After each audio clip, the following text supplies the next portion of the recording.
population puisque bato balekaki na télévision député s'il vous plaît professeur André Mbata je l'ai suivi. J'ai suivi Tony Mwamba, je l'ai suivi, il va se retirer dans la commission, il fallait travailler, il fallait traiter ballon. Ah ouais. Attends, président, il ne mettra jamais. Aboïté a joué dans l'équilibre. Est-ce que le président de la République a un pouvoir à nommer premier ministre, par exemple, Jean-Marc Kabound dans la justice? Est-ce qu'il faut pas Bazoka, il faut pas Kagama, il fallait suivre procédure normale. Est-ce qu'on s'est dit que FCC est majoritaire? Ndenge va imposer et co-intériner nani Rosar Malonda Boy. Ndenge va imposer loi na les capables voter en haut. Aux majoritaire. Aux continuer til le kolobake. Président Asseni wana eza FCC imposé. FCC caché. Eza ikatola. Boka. Pour mes andé parti mon côté eza na idéologie à mabe. Seulement ils sont animateurs et pas cause à la mabe. C'est cela que Ndeko Kabila azanga ki ba meilleur collaborateur Ndeko Félix P azangi bango siko il faut sikoyo nazo recommander ba jeune opération ya GoFundMe auto récolter ba moyen papa na biso Stéphane Kankou aux États-Unis azali ko organiser les biso collecte ya récolte bongo ya $15,000 à travers GoFundMe au kotika kana application wana ekopesa yo modalité à souscription au souscrit les autres allez bon 72 000 abonnés ceux qui kaka abonné moko à souscrire ne serait-ce que $1 ya pamba tozana $72 000 kachapé zali au zuka numéro au Steve Konde affiché ou associé mon animna na combo ya papa Stéphane Kankou monsieur Stéphane Kankou vient nabiso Stéphane Kankou notre partenaire aux États à partir des États-Unis c'est Stéphane Kankou Cash App pour contribuer kaka na combo Stéphane Kankou directement couper sa possibilité ya ko souscrire mbongo na yo Western Union ezali Manigram ezali M-Pesa, Tigo Cash, Airtel Money. GoFundMe pour contribuer pour na Yeba TV en tout cas et vous allez bien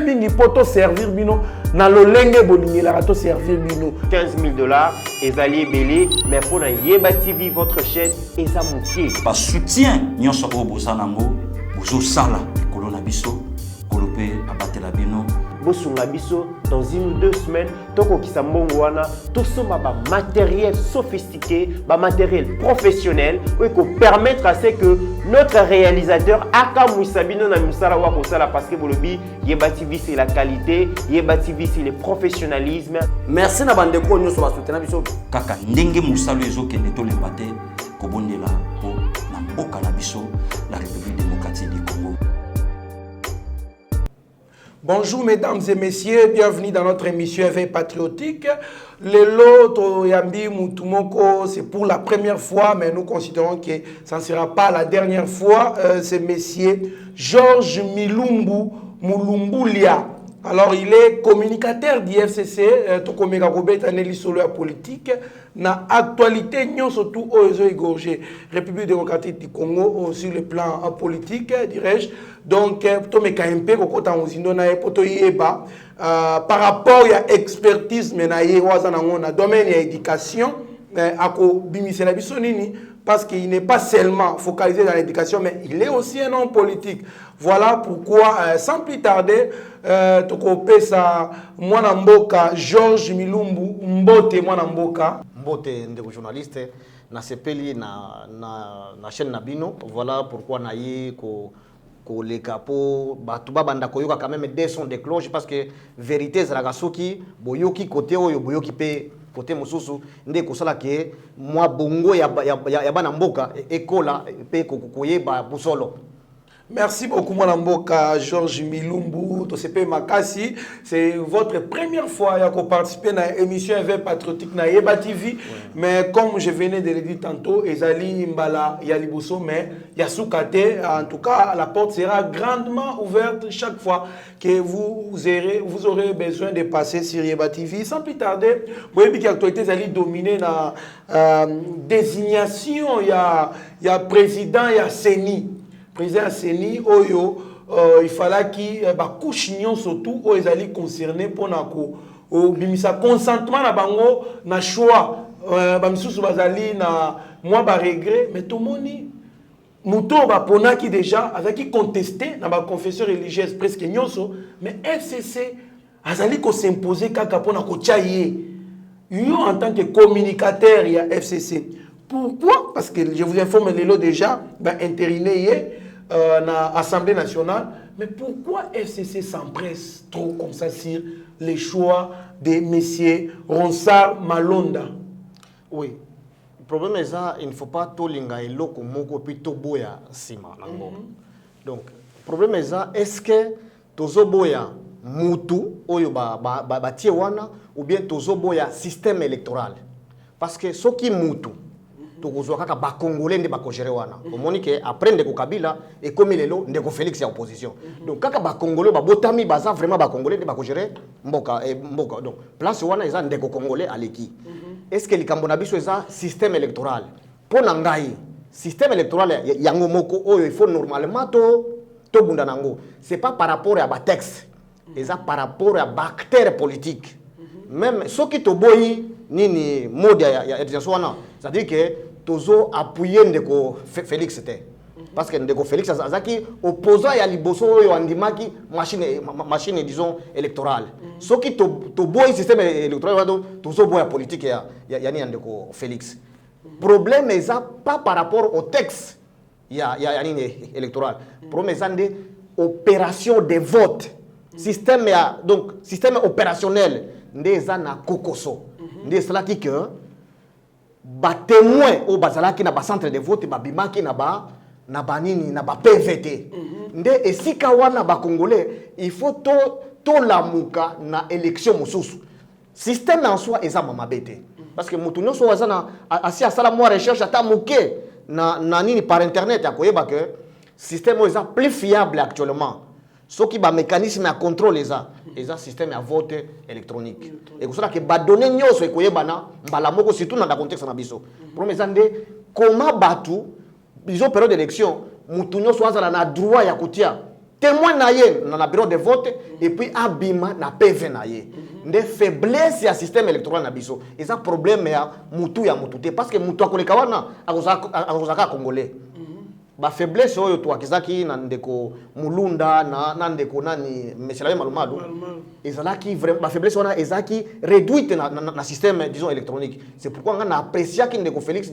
tangu andimaki yango par rapport ya ba muso bandeko boya yango et puis si ba iko mi betatolo ke bazwa ki élection omoni c'est pourquoi batu il faut to s'occuper na makambo eza na tina pas koluka mutu parce que mutu donc imposte wana ekozala occuper toujours na congolais eza nani toza pe na loi ya majorité soki batu baboyi oyo elekaki na nini na société civile wana ezalaki élection sur 8 ye azwaki soki ezaki soki 12 ye azwaki majorité azwaki soki 6 voix ou bien 8 voix parce que dans la makambo wana bien te omoni ke ezaka loi ya majorité moi mboka Georges Milumbu le problème est lié à système électoral mode, il y a vote. Mais il faut que tu aies la démocratie. Démocratie est liée à la valeur, il faut émonana, na bilembo. C'est quand il faut qu'on y ait qu'on dit mappé majorité populaire.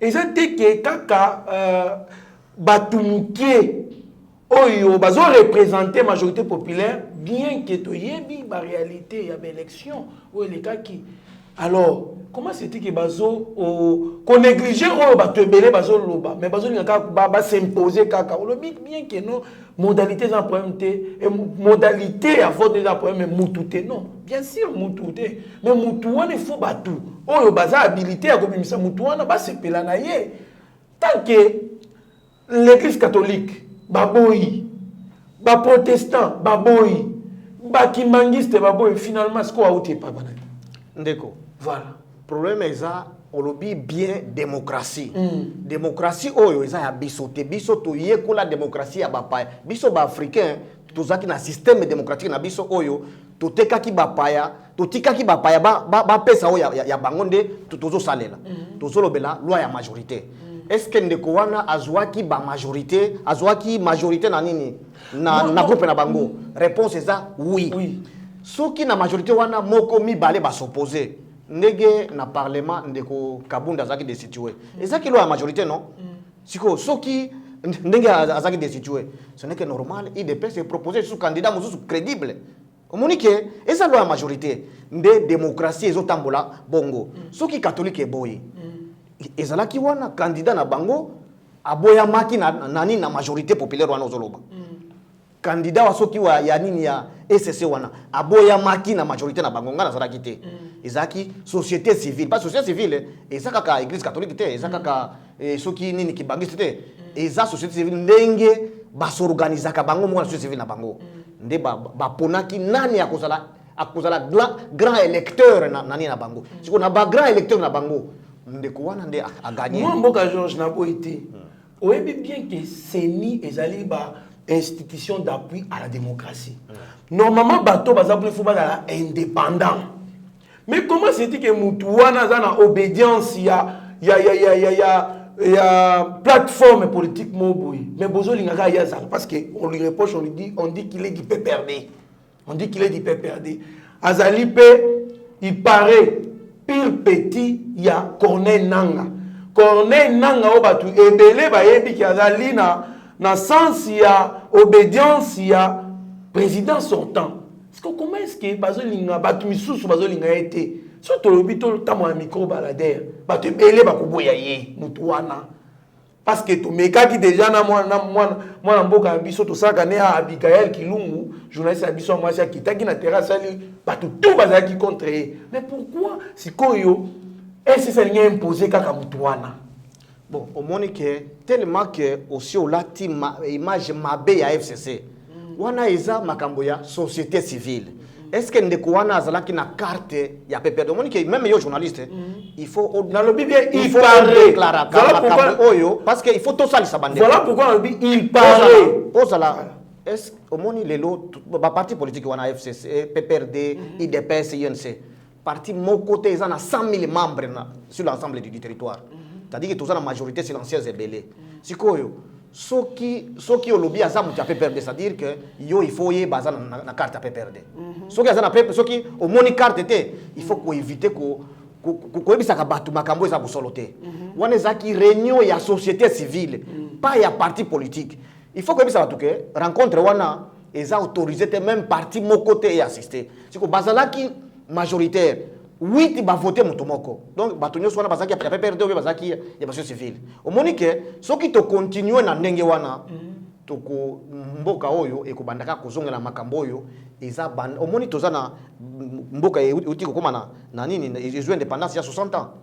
Ka makambo ya ko comprendre makambo na ndenge wana ndio saka mboka ezoka na liboso te. Non, problème ezande ndenge ndeko Félix azwaki. Aza président de la République to soutenir ye. Toya na makanisi ya malamu po mboka ndeko gagner ndenge ndeko wana aleki ko soutenir honnêtement la bosono voilà. Na hypocrisie honnêtement wana ngana zalaki candidat awa nde na lobby faiblesse ya solo ya élection wana eza par rapport ya mode opérationnel nini ba PV hein na ba centre de vote bimakité soki to résoudre question wana que candidat nyo soit témoin na ye et puis après ba bimi na ba PV fraude na tricherie ekosala nini ekosila voilà makambo donc eza problème ya mutu te bakozwa ata angelu batie wana faiblesse wana soki eza résolite tokolela kaka ke fraude ba tricherie moi mboka Georges tu sais bien que l'élection banda 2006 2011 voire même 2018 l'élection ba irrégularité et belé là vous êtes conscient voire même les présidents sortants le président Kabila à l'époque en 2011 il moi reconnaîtra quand. Alors, il y a beaucoup de gens qui proposent la réforme. Il y a CENI.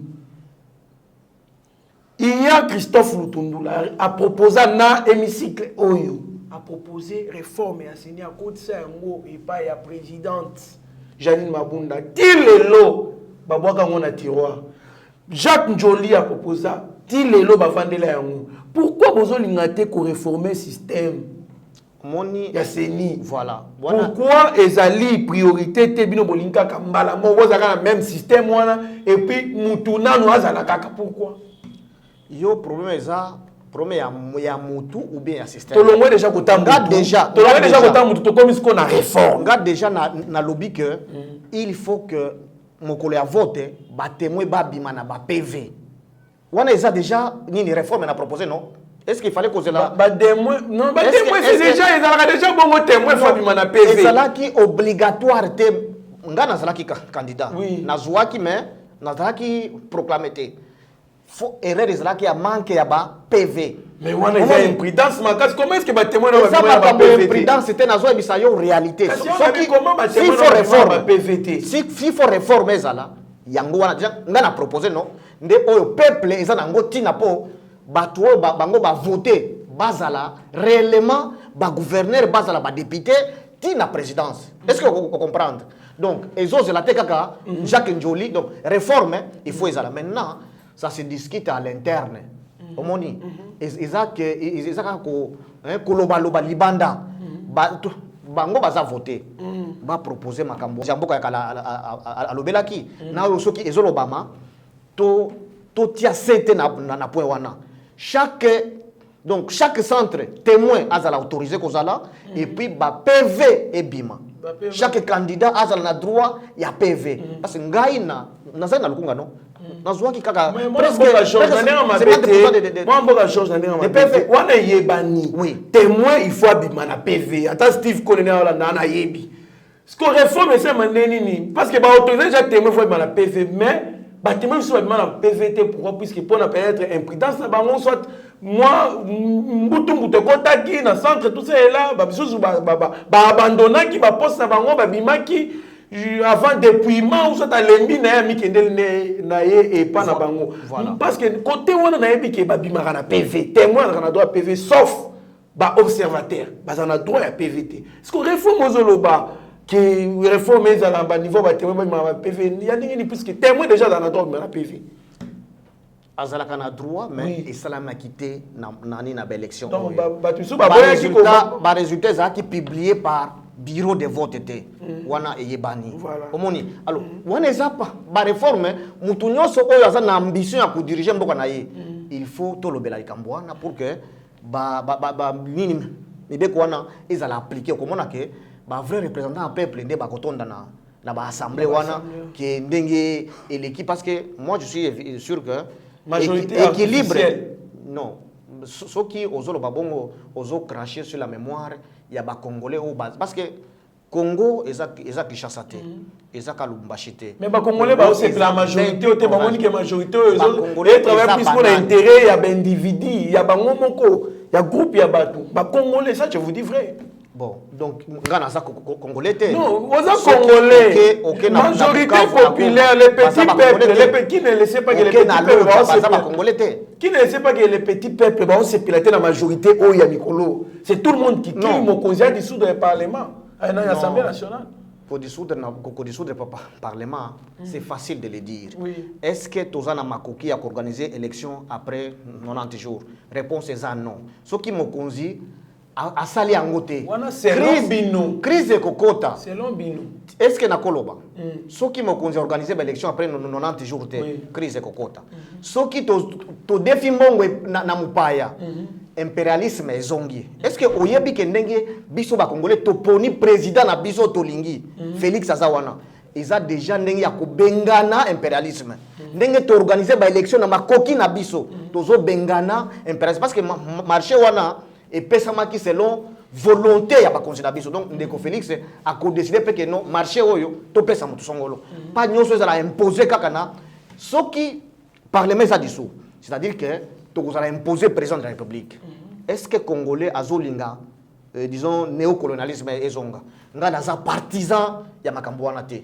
c'est pourquoi il faut to soutenir coalition ndengezali problème ezande ko renouveler classe politique ndé eloko ezozanga ndeko Félix renouveler classe politique omoni parce que classe politique wana ya sika ndé ekolata vision ya mokonzi parce que soki omemi omoni soki ozui mutu ya zaka moyibi soki otieye ayebi déjà ba Voilà, mais ce qui m'a dit, Oyo Aza Mayele. Non, Aza bleu. Aza bleu. Voilà, Aza bleu. Et que ça net, téléphone à Sika, Yomoko Koutia, application au Lingui. Mais ceux qui ont déjà téléphone à Kala, Mokola Ngwa déjà application, Akobanda Koimba va donner na yo même Musika. Je pense que bateau va comprendre. Il ne faut pas qu'on discute, il faut qu'on propose. Ngai n'a proposé, même na FCC, il faut renouvellement à la classe politique. Et ça, parce que Ndeko Kabila est là qui a 15 personnes, 15 bons collaborateurs. Mais Ndenge projet à 100 jours exagéré. Au moment que Pessi sont en Mboka. Donc, mon que Ndeko Félix c'est Azangi ba meilleur collaborateur. C'est pourquoi Kimoibi et Bimi. Alors, premier année à renouveler classe politique. Bateau baza Maël, ba Congolais Maël baza. Ce qui démocratie tous imité ça Belgique et France non. Parfois ba ponaka batu ya Maël na camp divers pour faire avancer les pays. Mais ce qui to tikali na positionnement de makambo tozo sala ke au lieu ba jeune ba bima pona ko senga misala par exemple tozui 47 millions ils a détourné to pesi libanais. Au lieu ba jeune ba bima pona ko senga misala ya 47 millions wana mais to bimi pona ko soutenir parce que bah des situés mutumoko boy. Est-ce que vous comprenez? Pendant que IDPS ils en a battu belé. Basa mayele ou na yebi bango. O to na bango. Mais est-ce que comment ça va décider mutuana na ko violer ba règlement d'ordre intérieur? Soki ba parce que tous en démocratie il faut réclamer ba droit. Au moni par exemple ni procès ya Kamere. On a zo apprécier ngo makasi sur le plan nini pédagogique. Et pesi déjà mutunyo soko banga ke soki naibi na kusuka mabe. Mais seulement est-ce que bato bazo landangai bokanisi que 47 millions wana zaki retiré en liquide et ça ka Kamere ndia zwaki soki azwaki emoko bitumbeli ngie bima na présidence wana mais bimite c'est-à-dire que loi il faut etimbula comme ça ba mi biwana ebele babangi samape mais soki kaka Kamere kande atiamena na buloko pona na bazolo basoki disons détournement intellectuel.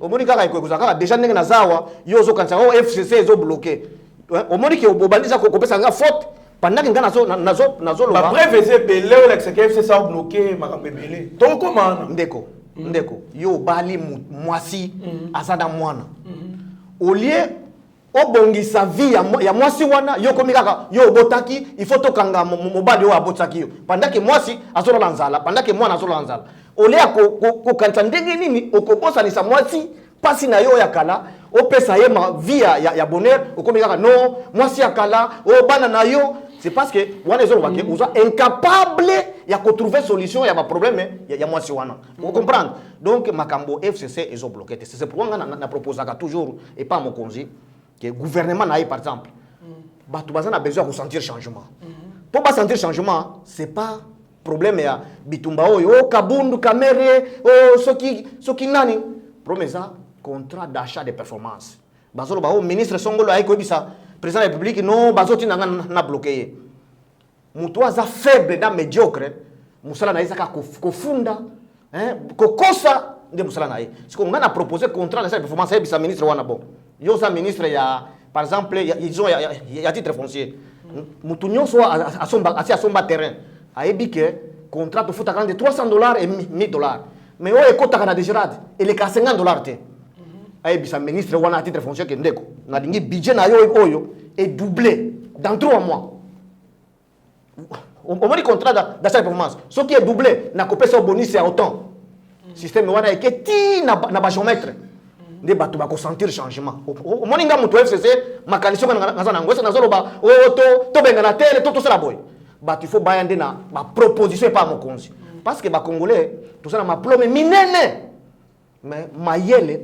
tellement que tozo tanga mayele ya mopaya to bosani diamant na biso to bosani contrat na biso ba payande bazo ya ko la biso yango est-ce que vous comprendre ngana zo posa proposition pas mon konzi yango soki azo yango okomona ke ba médiocre ba kokima bango moko soki ba kimité ba ko s'adapter na rythme wana et qui va gagner c'est le peuple soki ba médiocre wana moko zamboka ebisi bango pas ebisi bango asola na bango aise bango toza ba mingamba ya population mais bazo continuer ka assister na bango ya koiba ya ko s'il vous plaît ya koiba discours ya pamba et puis la 5 ans s'il vous plaît ya koiba ko détourner bambongo moko zambo fois ça ne Il faut justice et carnaval. Ndeko Kabila ça qui 18 ans. Abande koloba disons 0 sokini soki opération 0 corruption tolérance 0 mais batika okangata mutu moko te batu bayiba omoni balongoli mutu kota yibaki bate banome côté mususu. Donc impunité ezalaki donc ko gangrener na dans sakanate. Discours ya malamu mokonzi nyonso azakanango. Soki otali après Kabila Mobutu, azali pe ba discours ya kitoko. Mais le problème est comment changer ça les Congolais. Il faut qu'on punisse selon non, ce n'est pas punition parce que ce qui est punition, au côté bantunyoso na nani na. Mais ko bangisa Chine corruption est pour la punition. Singapour corruption est pour la punition. Mon cher, oui, il ne faut pas tout imiter kaka ndenge batu bazo imiter. Au moins ko imiter na tuzo imiter de mboka na biso ezaneti mwana oyo babenga ka ba shege. Alors takaka ndenge bandako ya batu ya mbongo ezalaka nga nazo proposer solution eza adapté na système congolais au coton de sa prison na batu plein. Alors pour na ko éviter wana ko changer pyramide ya kolobake ba classe moyenne et ya noki nga nazo proposer contrat d'achat de performance wana eza makambo ya discours te nde wana mutu oyo aza agent de douane na kasombalesa ako sentir que Félix aye percepteur ya commune ya Lingwala ako sentir que Félix a eu un changement. Mais ce qui a été le discours, oh, état de droit, bakangi, oh, basali boye. Wane kuza ba théâtre kusuka na Kinshasa pendant que na intérieur, Mbujimai na ba province nyonso wana ba ko sentir présence ya présidente. Nga nazo proposer contrat de sa performance wana. Expliquer en premier ministre en détail, batu ba yo en détail.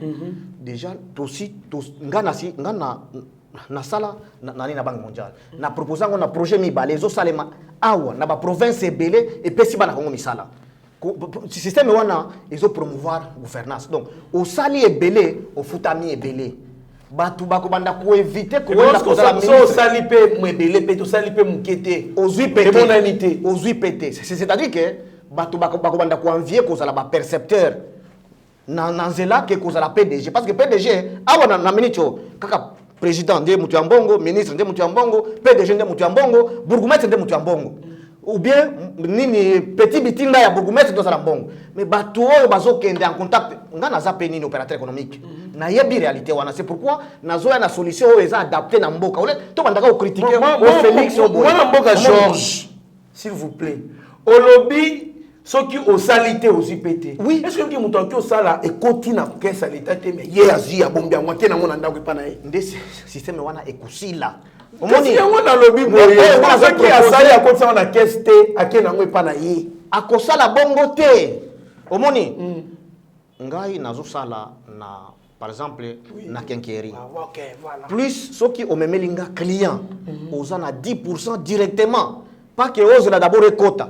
Oh na DG soki mutu aye ko senga ngapako na futi mpako wana azoze la 5% na yekende d'abord na direction générale ndezongela peut-être ça opération ya GoFundMe auto récolter ba moyen papa na biso Stéphane Kankou aux États-Unis azali ko organiser les biso collecte ya récolte bongo ya $15,000 à travers GoFundMe au kotika kana application wana ekopesa yo modalité à souscription au souscrit les autres allez bon 72 000 abonnés ceux qui kaka abonné moko à souscrire ne serait-ce que $1 ya pamba tozana $72 000 kachapé zali au zuka numéro au Steve Konde affiché ou associé on animna na combo ya papa Stéphane Kankou monsieur Stéphane Kankou viens à biso Stéphane Kankou. Notre partenaire aux États, à partir des États-Unis, c'est Stéphane Kankou. Cash App, vous contribuez à combat Stéphane Kankou. Directement, couper sans possibilité, il y a qu'à souscrire bon yo, Western Union Ezali, Manigram Ezali, M-Pesa, Tigo Cash, Airtel Money. GoFundMe, vous contribuez pour la Yeba TV en tout cas et vous allez bien venir pour te servir bino. Na lolenge bolingi la rato servir bino $15,000 ezali belé mais pour na Yeba TV votre chaîne eza moutier ba soutien nyonso o bozanango bozo sala kolona biso kolope abatela bino bosunga biso dans 1 ou 2 semaines toko kisambongo wana tout ça matériel sophistiqué, matériel professionnel pour permettre à ce que notre réalisateur aka muisabino na misala wa kosala parce que bolobi yebati visi la qualité, yebati visi le professionnalisme. Merci na bande ko nyoso ba soutenir biso kaka ndenge musalo ezokende tolemba te kobondela po na mboka na biso la République démocratique du Congo. Na $100 wana amoni kaka mwasi ya PDG akenini lobby immeuble baby wana oza PDG mais mutu oyo alandeli ngapo na futa mbongo wana atikali kaka nini maboko pamba. Alors soki to sali ke système au-delà oyo eza au-delà ya principe ya balwa nyoso wana a faire entrer $100 azo futa ma sur place 10% na ye. Imaginez si comme mutu wana $100 ne kena caisse à l'état. Déjà mutuana akozala obligé à kotisa 90 000 na caisse à l'état parce que azu 10 000 na ye omoni ki akozala natina ya kozala bourgmestre te akozala natina akozala même soki directeur provincial te akolingazala en contact avec opérateur économique po akozala millionnaire dans moins de temps des mécanismes éco créer classe moyenne rapide mais soki totikala ka ba théorie non tokangi magistrat wana azoluka vi na ye bonga non mais ba magistrat bazotekela biso ba jugement est-ce koyebi soki kaka uzana conflit andako ba avocat tozofuta bango so bien te avocat magistrat biso non ngande na ko juger il faut futa ngambo mais soki to mettre en place ce contrat de cette performance magistrat wana akobanda ko bunda ye pe akotisa ba nini o ba benga ka ba caution et kota na libenga l'état parce que akofutama donc performance na ye ekosomba ma directement si je comprends bien balandia ye ba TV mais c'est Georges Ponaye bakanga mututé ata yibi bakanga mututé poso bakangi mutu eza mbutu tokende pas été. Non, wana oyokinga bien. Si je comprends bien. Non, oyokinga bien. Voilà. Il faut qu'on pèse occasion ba wana tango ba kobima na émission. Na lobi bongo pour expliquer bango siko bien. Omoni par exemple soki opérateur disons agent ya DGI a qui recouvrer $100 000 a futami $10 000 sur place. Nani opérateur économique a qui ko futa na compte à l'état. Siko soki chef na ye a détourné na minute wana nini magistrat a se saisir na dossier wana na indépendance na ye akangi mutu wana afuti caution au lieu caution wana magistrat afande lango ake ko futa pe na l'état parce que ye pe akozwa 10% wana komona ke ba caisse ya l'état ekotonda mbongo ebele 20 000 candidats pour 500 postes ezolo bake misala ezate mais soki système oyo ekoti bato bakomanda kowelela ki député te ki ministre te ki PDG. Merci beaucoup mon PDG bakozala bato bakozala na mbongo na mbokote. Merci beaucoup mon mboka. Alors au lieu de yawa FCC zo bloqué est-ce que soki to tie système wana est-ce que FCC est bloqué oza incompétent ndeko Félix alobi non disons partenaire nanga Joseph Kabila autorité morale atindi mutu voilà akoyebisaki voilà nayebisaki ndeko wana amatisa par exemple les recettes toyokanaki parce que tokosigné ezali te contrat au moins ni contrat ndako qu'il faut qu'on foute à part moi ce que faut dire to résilier contrat non nde akobanda ko bengana bourgmestre natina akobanda bengana ministre natina na minute oyo et ça au moins ba bengana ki bourgmestre ya IDPS ya nini ya soki ya ngaliema ba bengana e kaboy mais soki ezaki contrat de performance obi ndeko mission na eza ABCD ba recette na yo e mataboy après 3 mois ba contrôler amatisité. Il y a beaucoup de gens qui ont dit que c'est parce que Naza incompétent. Voilà. Est-ce que on est dans la FCC ou bien il y a des voilà, vous allez dans la coalition, ce n'est pas facile ce que vous êtes en train de dire, mais c'est Georges, la loi des Minakou et honorable Sakata. Pourquoi vous suspendez les vous retirez en Kaka directement? Bon, ndeko. Problème ndenge na zolo ba ke Congo eza na problème ya capital humain. Ba tu ma problème ya minene baza ebele mais koyeba eza moke. Nani a évité que en 2006 IDPS et marcha et puis sensibiliser la population va voter constitution voter qui est taillé sur Kabila si quoi les lois outil opposition pas Félix donc c'est quoi et comme il taillé sur Félix mais bah c'est pas l'ingate bah utiliser on n'est pas utiliser on attend ezaki ya Kabila ndé avantage à démocratie wana ndeko omoni et là ça l'équilibre à pouvoir oyebi que attendenge FC to majorité to dissoudre toko destituer président en désordre boyete est-ce qu'on est impossible parce que il faut procéder c'est pas facile président peut akolamuka boyete a dissoudre l'assemblée non aoki kolamuka dissoudre vous prouvez ça ndeba na oki ko prouver la constitution wana est créer équilibre à pouvoir hein pour mutumoko asala excès ya zelete. Et c'est ça l'avantage ya la démocratie dans la démocratie. Omoni, tout tika d'abord ba sentiment. Omoni, pour président a dissoudre, il faut conditions cruciales, conflits entre premier ministre et le parlement. Vous pensez que les professeurs Iron Kambana, madame Janine Mabunda confient comme ça là? Et comme ça là non. Bon, au moins, s'il vous plaît, ceux qui n'ont aucun voilà pourquoi on le bien mobienté. Voilà pourquoi on le bien mobienté. Ça va avocater. Et là, c'est tous les politologues. Voilà, toi avancer. Voilà, toi avancer. Mais sinon, s'il vous plaît, mais sinon, Boye Baké, monsieur Georges Boye Baké, Bako Sabinoté. Conflit entre les premiers ministres et... Il y a des pèses apparemment. Non, nous débattons sur la Constitution. Mais tu n'as pas comment si on défendre des pèses. Ok.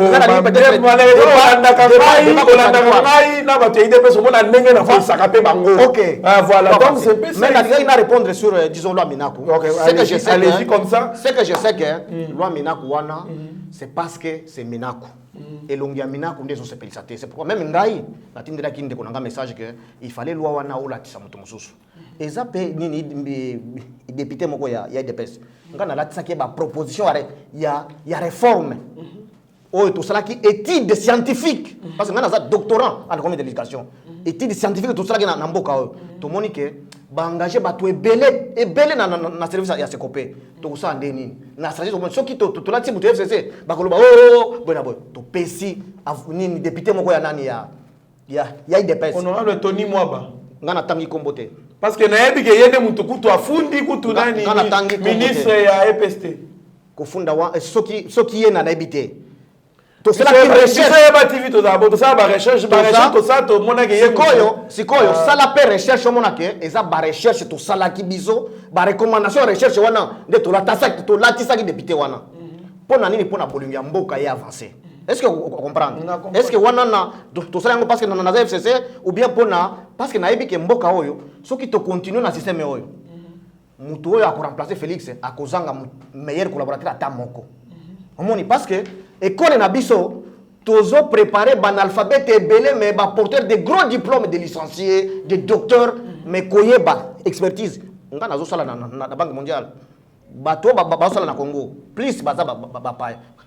Kuna po ba jo ba recruter mutu eza recommandation. Ata président plus a recommander. To kozoyete. Eza test. Oza mayele bazuyo. Siko ba congolais baza ma diplôme minienne mais devant test boy écrit oral. Waya.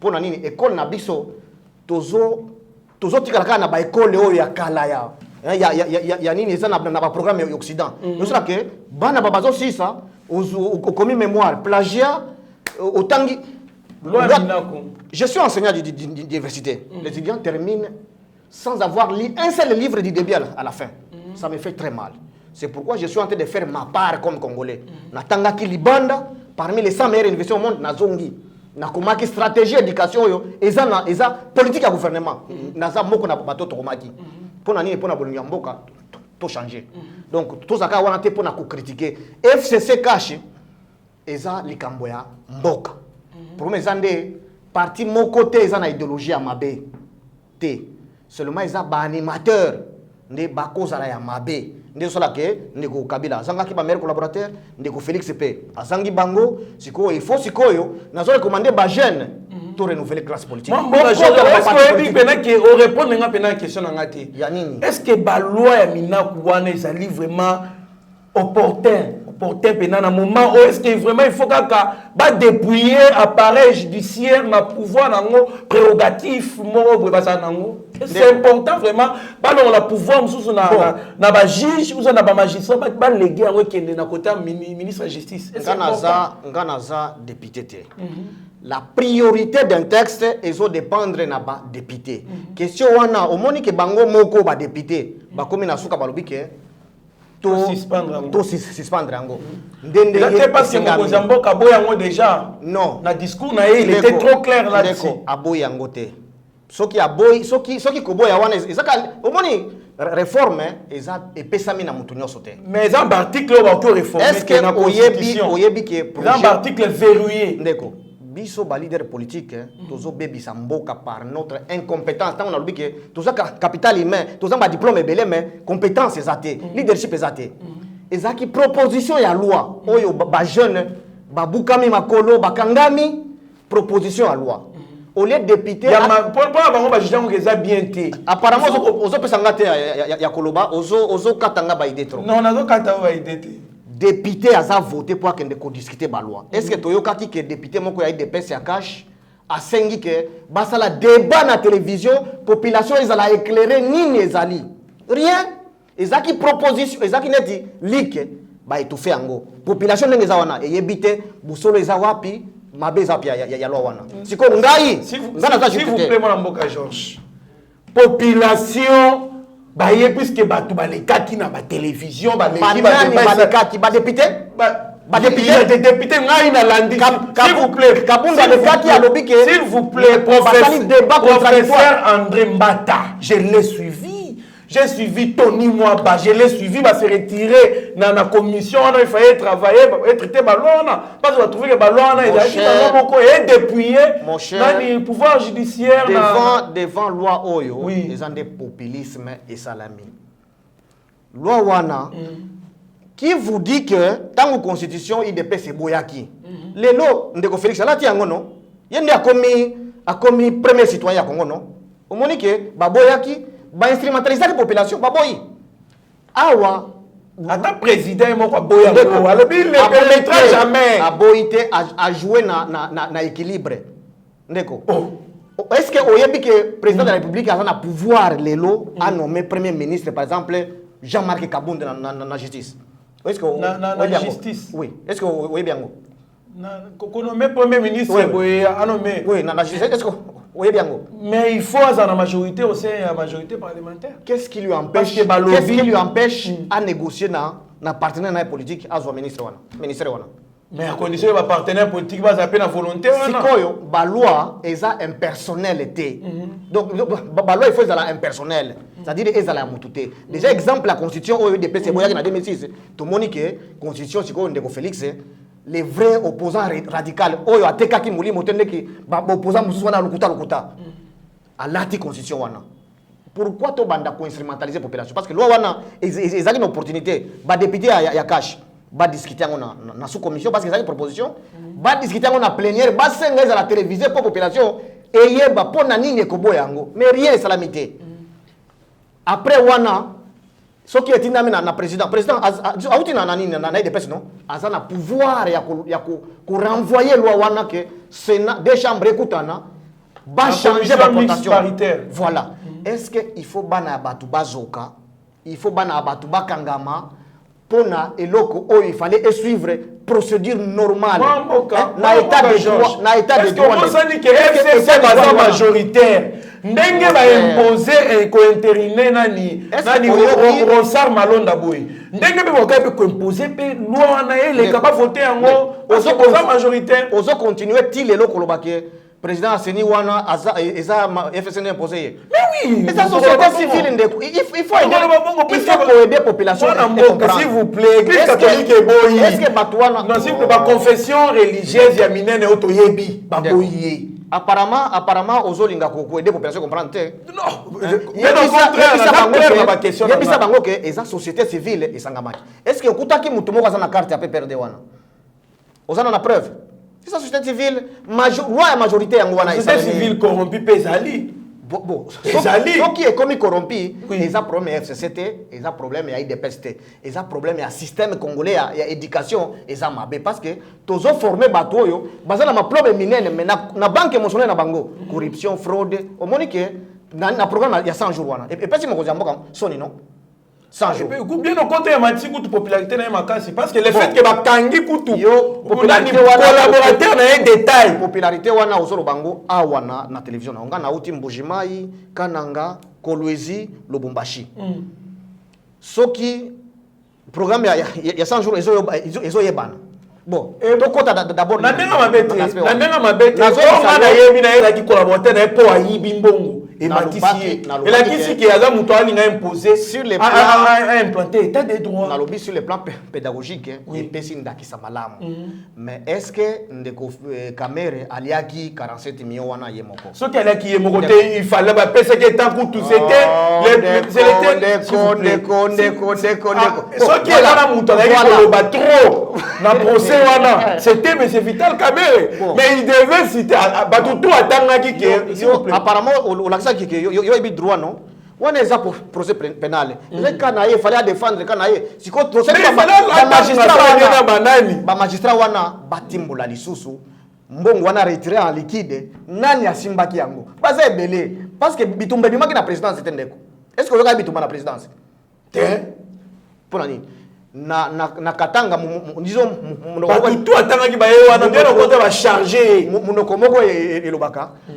Bato baliaka bakabulaka o bafandaka kimia donc bakabulaka malamu soki bokaboni malamu bitumba ekozalate même pas soki bakabolaki mais le toyebi ba vérité na procès pour le procès kutu bato bakanaki ke ba vérité ko bima mais ba vérité tout ebimi bato bayaki bien au contraire bayeli pour charger facilité tozozela ba vérité c'est déjà tard non pas ya Kamere ba passation de marché ils belé to ebi que il y a une boîte noire là-bas. Il faut ba magistrat l'indépendance de la justice wana botimbula to la posa ya ko parce que sinon ba tuba comme les habitants comme la république des juges procès wana et cause la net règlement parce que ça ba di ba kanga ba timbola ba la procès wana soki on va dépouiller quand mususu par exemple il y a saut des moutons il y a marché à Banzela marché à Baïkol quand mon côté yebani batu ba komona keza vraiment règlement des comptes parce que au moins le procès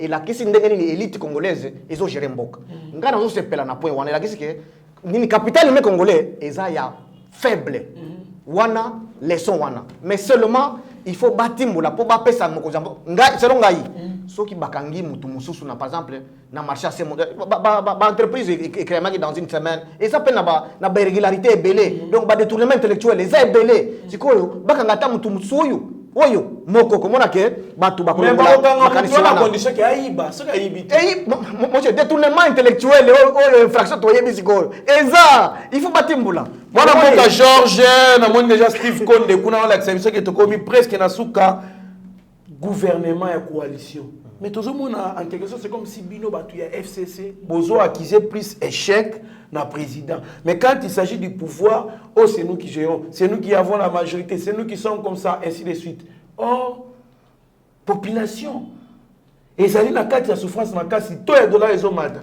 mais quand il s'agit de faiblesse c'est le président qui gère quand il s'agit de makambu ya que non pouvoir bwana boy bino. Qu'est-ce qui ne va pas? Pourquoi la notion de leadership, leader a toujours accusé. To matato kita ndeko Félix Ndakolata échec ou bien mais gouvernement ya bino.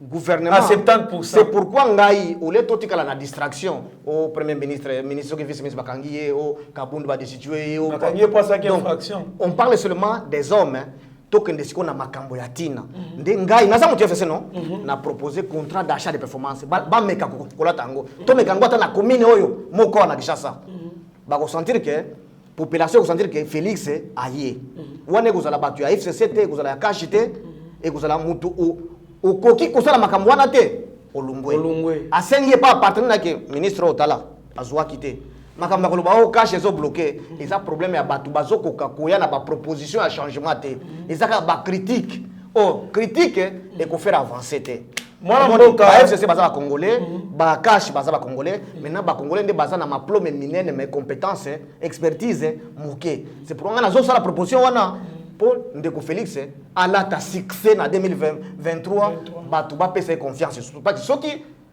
toke kala makamba ba procès ba débat sur les personnes crise mon cher déjà ma casse na intérieur non c'est pourquoi renouvellement il y a classe politique crédible ndetika condition que autorité morale atinda kaka batu atinda batu ya sika mais autorité morale atinda kaka José Makila bala mère Mende ne ba kombo ezotinda makuna ndenge nazoleka awa soki ndeko Félix a ABC ndeko Kabila ke namoni mutu na wana aza mayele il faut na nommer premier ministre akonome ngai disons il nkamba wana aza choix ya Félix à condition que coordonnateur pe ya FCC ndima yo ndeko il faut Kabila ndima ngai esili toka Yemei tokani côté Félix coalition eza Félix tout le monde est disons remplaçable donc il ont kambawana eza choix ya Félix ba ministre 65 ministres wana eza choix ya Félix omoni soki alobi ke alingi batona te akonomenga premier ministre et puis na commettre en œuvre proposition soki a réussir bien entendu ba ambition eza na 2023 na ko battre épée parce que na memeli nini changement mais à cause de la chance il y a batu atika na histoire mais soki ka toke o lelo kabund lobby et comme vice premier ministre lobby et cause la soki nani et comme kaka république ya ba conflit azamutu ya sika na classe politique. Maintenant il faut renouvellement classe politique crédible, je dis bien crédible pas kaka mutu ya sika ata yebi le côté omoni ba tebele ba continuer na détournement ya mbongo il fallait pesa ba combattant ceux qui debout ba parlementaire debout mais ba pesi yango na libanais moko omoni 57 millions wana ceux qui mwana mboka Georges Milumbu tokomi na suka émission na biso mais to réserver ka question moko ezala plus na domaine ya yo moko to yebi koza expert na éducation alors olandaki discours ya mokonzi ya mboka alobelaki sur makambu ya gratuité de l'enseignement il y a plus de 4 millions d'enfants qui ont retrouvé le chemin de l'école. Selon Bino, qu'est-ce que vous remarquez pour ça? Et puis, la proposition ni sous ce que proposez pour que prochainement, à Koubissa les sous nous l'engue à Mekimo Rosala, Malam Pona, domaine et éducation. Oui. D'une mesure à gratuité, wana est une mesure courageuse. Wana n'a pas encouragé pendant la République. Mais seulement, ils ont marqué la condition, il y a mabé. Dans 25 ans, tous les gens sont licenciés, mais bayebi et loko té. Ndézo sala que même ba contrat minier, tous les gens ko négocier en côté. Mabele na biso ezwami na bapaya. Est-ce que vous comprenez? Tous les produits coltan na nani. Congolais mon côté ayebi ko fabriquer batterie lelo, téléphone et lelo. Pourquoi? Parce que priorité na gouvernement ils na réforme té. Tant que tous les mesures de gratuité, tous ça na 60 000 écoles. Donc seulement 15 000 ndé za moi bien. Omoni sikoyo ndeko kabila abunda ki tokomi na 9 000 et tongamaki yé à promettre ko tonga 10 000 salles, c'est-à-dire que plus ou moins 1500 écoles. Donc tout ça na plus ou moins 30 000 écoles les na ser banzete ya banini. Wana eza même ndeko kabila alingaki atonga nyonso té. Parce que tout ça na système o ya kimoyibi. C'est pourquoi on a proposé contrat de cette performance pour que il faut gratuité ezala on a proposé gratuité sélective. Moi na Félix aza na tina gratuité. Moi na ya gouverneur Gentini aza na tina gratuité oté. Siko il faut mutu il faut afuti. Ndeko sala ke moi na ya mobola oyo aza na pasi akotanga na même salle de classe que moi na ya Gentini Gobila moi na ako bénéficier d'un enseignement à qualité. Mais oyo toujours créer classe sociale mi balé. Ba riche ba tindi bana na bango na ba école privée o bazo futa bien. O moni na minute oyo. Toza na confinement non? Ba école ya bien bana bazotanga par internet tilelo mais bana ya babola disons enseignement à distance est-ce que bato so bazana nani na ba télévision bazana courant omoni ke bana babola batikali kaboy mais ce qui to salis gratuité sélective et ko permettre que moi ya moi si on mumuté que matembele a ko bénéficier de l'éducation il faut pas tout bandaka ko imiter makambo kaka na poto to trouver solution eza adapté na Congo ndenge toponi mokonzi mboka ya biso moko batu ya maye lepe toza poto proposer makambo ya ba fanatique kakate nde batu oyo bakumbisaki ndeko kabila na esika azali soki a continuer pe bongo na 2023 na za candidat population et disons quoi adopter ngai na mettre en pratique aspect oyo classe moyenne dans 5 ans déjà tokomi 2 ans non il faut que batu ba sentir changement même presque na 2 ans voilà donc gratuité sélective eza solution gratuité globale ozoami vraiment to boumi capital humain congolais. Chine les autres se développer, c'est pas parce que bazana ba armée à travers les pays, à travers le monde, parce que ba format qui batuna bango, ba comme ko fabriquer tout, ba comme ko côté là. Les autres ozana na confinement. Australie ils ont produit ba caoutchouc, ba comme ça ba grand biloko. Donc ba continue ba million. Mais biso tozana na caoutchouc na zamba. Est-ce que tozoka kanisango? Tozo le cacao, crise mbongo ezate, kabundi kamere pendant que il fallait produire encore des millions avec notre caoutchouc. Mais capital mais ba expert n'a pas moyen à domaine wana. En tout cas, l'éducation est la priorité T. alors il faut être la priorité dans mon cause comme ça à côté de la histoire. Et ça, nous toujours une autre RDC est possible. Car le changement, c'est une loi. Moi, je dis que Félix comme président. Est-ce que Abomaki Moutou, moi, je dis que opposant radical président, une autre RDC est possible. Car le changement, c'est une loi. Personne n'a enregistré dans la loi changement. Mais il faut que Kabila fédéral qui il faut que les Congolais à travers les rebelles, non? Tito comme les lots, élection, culture, élection, Jean-Pierre Bemba rebelle, comme il peut candidat chaque fois. Roger Lumbala, comme il peut attendre que Bazo Benganaï na Mujima ya Zolo Babilobalo Bawa. Et ça la que culture y a élection et comme il compte. Donc une autre RDC est possible. Merci beaucoup, monsieur Georges Milumbu. Mulumbalia. Mulumbulwa. Sinon, vous avez un problème avec grand-père Nangaï. En tout cas, merci beaucoup pour nous répondre à l'invitation à Bisso. Je pense que bien on va découvrir que conception Bozara Nango ya Yeba TV, et ça y a monté Yeba TV Zali, ceux qui a IDPST non, Yeba TV. Na conception ya Azali, Mutu Oyo Azali. Prêt, il y a quoi répondre à l'invitation à Bisso. À quoi tu benga kabatu ya SSC, balinga akoyete, oh non chez les va finga Bisso SSC. Donc, na conseiller ya FCC o ya kala, Bisso to coach na côté FCC. Ba jeune mususu boko ta na IDPS pour renouvellement ya classe politique et salema. Boko ta suna na MS qui UNC oyo bazai suna na lilobate parce que baba mi baleki. Donc il faut to renouveler classe politique. FCC ya kala wana bolongola ide wana parce que quand ba congolais ne ba ko diriger mboka wana. Voilà Bisso toye boya Bisso na 2023 soki cache ko kite nga na ko diriger mboka. On dit que vous candidat président. En tout cas, c'est une à condition que l'autorité morale a pour nous comme il y a déjà candidat. Il y a renouvellement de classe politique. En tout cas, merci beaucoup. C'était un grand plaisir de vous recevoir au plateau de Yeba TV. Je pense que nous sommes très ravis. Moi, Mboka, Steve Condé, moi, Mboka, Georges Attal, la caméra, émission coalition, il faut te soutenir. Parce que ceux qui te soutenir la coalition, tu as na cohabitation. Cohabitation, plateforme moko ekolinga ezwa. Et l'emporter. Mboka vous allez bloquer. Ceux qui mboka est bloqué, tu as un impérialisme. Il faut te soutenir la coalition pour tant que bien, il y a des candidats de sorte que dans 2023, tout ça la élection, il y a malam oyo. Ba candidat qui toko va voter et ça sera changement et Congo de Kolonga mais ce qui to boyango donc ba américain ba kozongela biso moto eza na kanya makasi c'est et kokota te parce que capitalisme sauvage oyo ezo ancré politique économique ya États-Unis na France na Belgique biso Congo tozana no prêter ya kokota wana c'est pourquoi il faut to s'auto-diriger to bimisa président na biso ndenge to bimisa ki Félix to bimisa ba député na biso et finalement mboka oyo to kokoma isika na zolo toujours une autre RDC est possible et une autre Afrique va être possible. Merci beaucoup moi mboka Georges Milumbu en tout cas un autre Congo avec un changement est possible to kangelo koana parce que le changement c'est la loi. Voilà, merci beaucoup. Merci beaucoup à HD Conde Steve qui était derrière la caméra, les grands réalisateurs. Pourquoi pas à Eric Moubiala qui nous a assisté du début à la fin. Merci à notre DG Shadrack Loholo. Merci à mon grand frère Stéphane Kankou.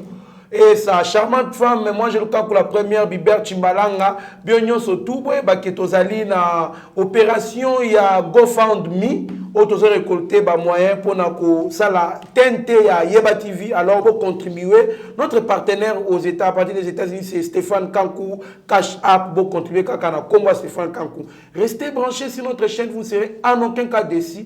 Mieux vaut être maître de son silence que plutôt esclave de ses propres mots. Merci.